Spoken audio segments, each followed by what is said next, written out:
Hi everybody and welcome back to my channel. If you're new here, my name is Lee and I do lots of different recipes, hauls, and unboxings on my channel.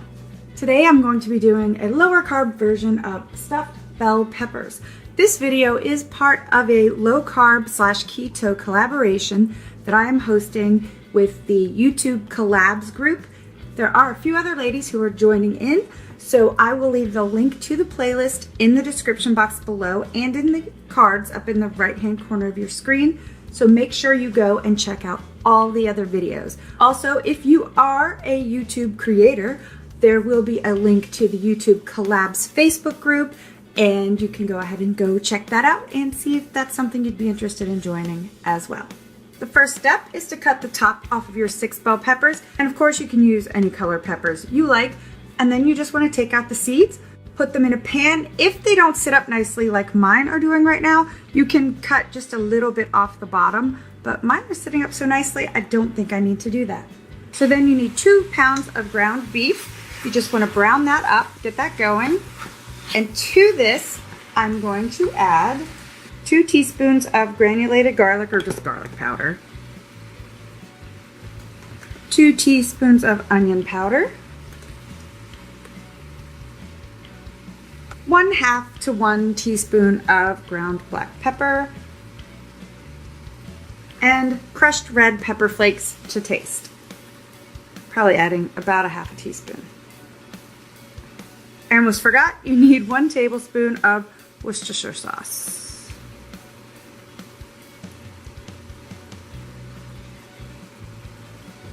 Then you just cook that till it's done.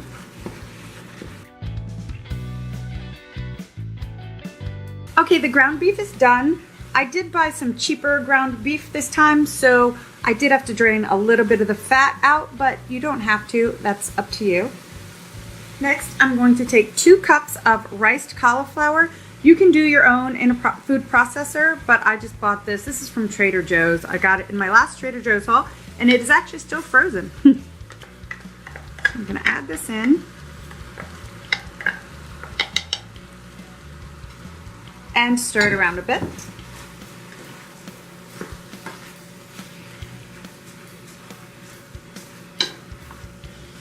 While that is cooking, I'm going to microwave 2 cups of beef broth because I want it to be boiling for this next step.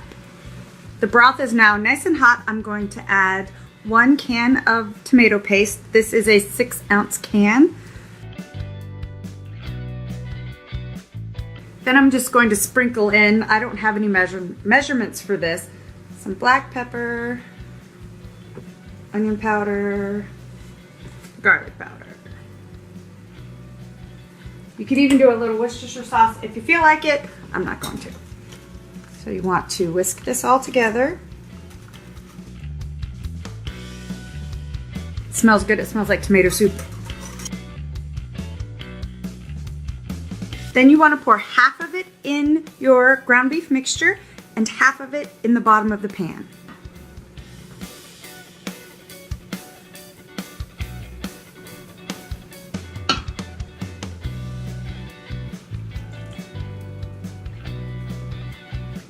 And the reason I wanted it to be hot to start off with is so it doesn't take so long to heat up once you get it in the oven. It'll start the cooking process a little faster. Then you add 1 cup of shredded any kind of cheese you like. I'm using cheddar. Add this in. You're also going to add a little bit of cheddar to the top later, but this is just get mixed in. Then just fill your peppers with the mixture. I'm using an ice cream scoop so there's less mess.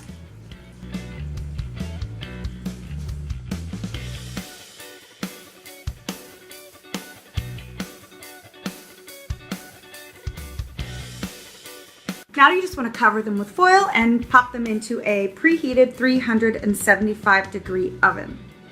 How long you cook them depends on how soft you like your peppers. My husband likes them on the softer side, but you know, anywhere from probably 35 to 50 minutes. So I'm going to check these in half an hour and I'll let you know exactly how long it took to cook them. So here they are after 35 minutes. Honestly, the pepper isn't done enough for my husband, so I'm gonna put them back in. A couple of them did fall over, so I had to put them back together. There's still a little meat here and there. But before I put them back in, I am gonna take a spoon or two of the sauce and pour it over the top just to get them, make sure they stay moist. We do not want it dried out. That would not be good. I'm going to put the foil back on them and put them in the oven for about another 10 minutes or so. Okay, so after that additional 10 minutes, I'm going to put some cheese on top. It's just the cheddar I used on the inside, and broil them. Here is the finished product, and this is actually how I like to serve it. I like to put a little of the sauce in the bottom and then put the stuffed pepper in the bowl. Don't forget to check out the playlist in the description box below for all of the other low carb / keto recipe collab participants. I'm sure you'll find at least a few recipes that you just have to try. So if you like this video, go ahead and give it a thumbs up for me, please, and subscribe to my channel. Also, don't forget to hit that little bell so that you get notified every time I upload a new video. You can also find me on Instagram, Twitter, Pinterest, and Facebook at Lee'sHome05. Thanks for watching. Bye.